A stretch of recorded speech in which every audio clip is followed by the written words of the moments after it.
how to add progress bar in Notion. So first go to Notion, and then you can just go to the page where you want to add your progress bar, or you can just create a new page. So let's say I'm going to create a new page, and like this one, and then I'll just name this progress. Then here you just need to type in /database, and then click on this one. Now here you can just click on add property here, then choose number, and then click on the number, and then click over mouse over edit property, and then make sure that you select bar here.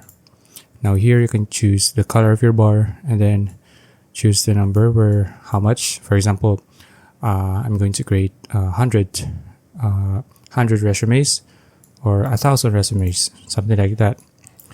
And then if you want to show this number, you can do that, or you can just turn it off if you want.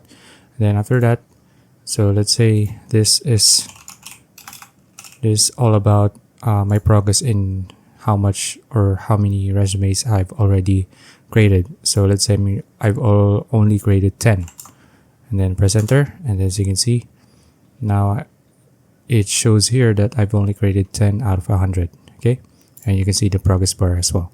Okay, so that's it. If you found this video useful, please like and subscribe for videos like this. See you in the next one.